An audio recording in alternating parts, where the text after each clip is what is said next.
रामकृष्ण हरी विठ्ठल केशवा. मुळ्यादाचा कोंब जर बाहेर येत असेल, रक्ती मुळ्याद असेल किंवा खाज होत असेल, लक्षात ठेवा त्या भागाची पूर्णपणे खाज होत असेल, तर असा कोंब पूर्णपणे नाहीसा करण्यासाठी किंवा मूळव्याध पूर्णपणे नाहीसं करण्यासाठी हा जो मी सांगतोय उपाय पुढे, अगोदर त्या कोंबाला लावायचं काय, उत्पन्न का होतं ते मी सांगतो. मूळव्याध हे प्रत्येकाला आहेच, फक्त शरीराची इम्युनो पॉवर आपल्या कमी झाली किंवा ज्याच्या शरीराची इम्युनो पॉवर कमी असेल त्या ठिकाणी हे कोंब उद्भवतात. प्रथम जर वगैरे येतात. जर येणे हे प्रारंभिक लक्षण आहे, लक्षात ठेवा. गुदद्वाराची खाज होणं हे प्रारंभिक लक्षण आहे आणि त्याच्यावरच आपण दुर्लक्ष करत गेल्यामुळं हळूहळू मग असं होतं की हे लक्षात येत नाही तुमच्या की हे बाबा सर्व आपल्या डायजेस्टिव्ह सिस्टीममध्ये झालेल्या विकारामुळं होतं हे तुमच्या लक्षात येत नाही आणि मग असे कोंब निर्माण होऊन ते कोंब मोठे होतात. डॉक्टर हे ऑपरेशन करायला सांगतात आणि ऑपरेशन केलं तरी पुन्हा उद्भवतं ते. आणि म्हणून असे कोंब नॅचरली जाळून टाकण्यासाठी काय करायचं, त्या कोंबावरती लावायचं काय ते मी पुढं दाखवतोय, अगदी प्रात्यक्षिक करून दाखवतोय, ते पहा सर्वांनी. आणि पुन्हा घ्यायचं काय, प्यायचं काय तेही सांगतोय. हे केव्हा लावायचं आहे, तयार केलेलं हे केव्हा लावायचं आहे आणि सायंकाळी झोपताना काय लावायचं आहे, हे दोन्हीही वेळेला मी सांगतोय.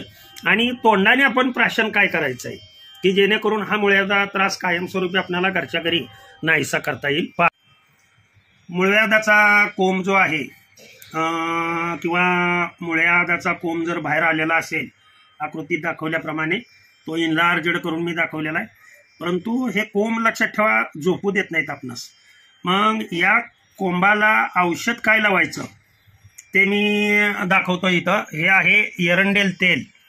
हे एरंडेल तेल 1 चमचा एरंडेल तेल घ्यायचं. हे एकदमच 10-15 दिवसाचं तयार करून ठेवलं तरी सुद्धा चालू शकतंय. का साधारण 1 चमचा हे एरंडेल तेल मी घेतलं. ह्या एरंडेल तेलामध्ये हा हे दिसतोय तुम्हाला पतंजलीचा ॲलोवेरा जेल किंवा कोणताही तुमच्याकडं कोरपडीचा जेल जर असेल तर तो जेल, थोडासा जेल मी याच्यामध्ये टाकतोय पहा. हा पहा मी साधारण 1 चमचा जेल त्याच्यामध्ये टाकला.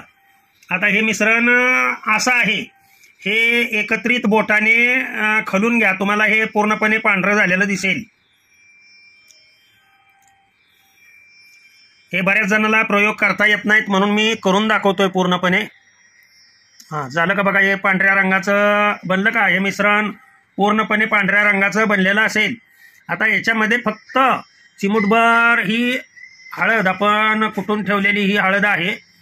या हळदीमधील थोडंसं हे बा एवढाच भाग मी घेतोय, फक्त साधारण एवढी हळद त्याच्यामध्ये मिक्सअप करा आणि सर्व हे एकत्रित करा. असं पूर्णपणे हे एकत्रित करायचं आणि हे तयार झालेलं मिश्रण शौचावरनं आलं, आपण संडास करून आलं, लक्षात ठेवा की त्या भागावरती अशा पद्धतीनं समजा हा कोंब आहे, त्या कोंबावरती स्वच्छ संडास धुवून आल्यानंतर त्या कोंबावरती अशा पद्धतीनं लावायचं आणि त्या पूर्णपणे जे शौचाचं म्हणजे गुदद्वार आहे त्याच्यामध्येही असं बोट घालून तुम्ही आतून असं पूर्णपणे गोल लावलं तर तुमच्या लक्षात येईल की हा कोंब साधारण 8 ते 9 दिवसामध्ये पूर्णपणे नाहीसा होतो आणि याचं दुखणंही पूर्णपणे बंद होतं. आता याच्याबरोबर आणखीन विलास दुसरा काय करायचा आहे ते मी पुढे सांगतो, ऐका पुढे.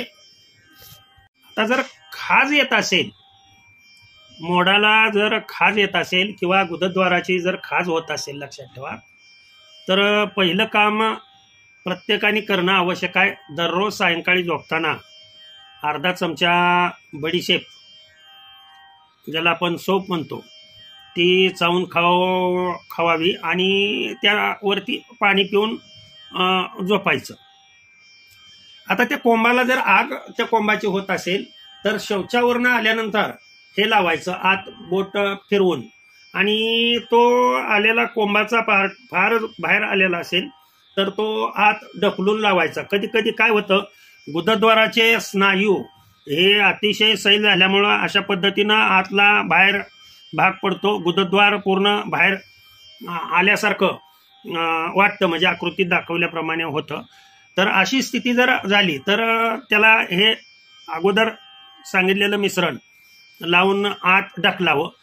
जर आग होत असेल त्या जागेची तर तिथे काय करायचं पहा, अर्धा चमचा मोहरी घ्यायची, बारीक कुटायची, तिच्यामध्ये 2 चमचे दूध मिसळायचं आणि थोडीशी भिजत ठेवायची एक अर्धाभर तास. आणि अर्धाभर तास भिजत ठेवल्यानंतर ते तयार झालेलं जे मिश्रण आहे ते मिश्रण त्या मोडावरती किंवा गुदद्वाराच्या आजूबाजूला आग ज्या ठिकाणी होते त्या ठिकाणी जर लावलं तर तुमची आग किंवा खाजवतंय ते सुद्धा बंद होईल. आता मुळ्याद असणाऱ्या माणसांनी कशाचं प्राशन करावं, काय खावं आणि काय खाऊ नये, ह्याचा व्हिडिओ मी सेपरेट बनवीन. पर तरी सुद्धा या व्हिडिओमध्ये मी सांगतो, जरा थोडासा व्हिडिओ मोठा झाला तरी सुद्धा चालेल, परंतु ऐका, नीट लक्ष देऊन ऐका. पहिली महत्वाची गोष्ट, दिवसातून कमीत कमी आपण 2-3 वेळा तरी एक ग्लासभर, छोटा ग्लास ताक जे आहे ते ताक आपल्या पोटात जावं, ह्याची काळजी प्रत्येकाने करणं आवश्यक आहे. दिवसातून एकदा घेतलं तरी सुद्धा चालतं, पण जास्त त्रास होत असेल तर 2-3 वेळा घ्या, तुम्हाला लगेच फरक जाणवेल. आता पुढे काय खावं हे अगोदर मी सकाळचं आणि सायंकाळचं जेवण केल्यानंतर एक पिकलेलं केळ, त्याच्यामध्ये एक अर्धा चमचा तूप आणि इलायची ही किंवा वेलची म्हणतात त्याला, इलायची कोण म्हणतं कोण वेलची म्हणतं,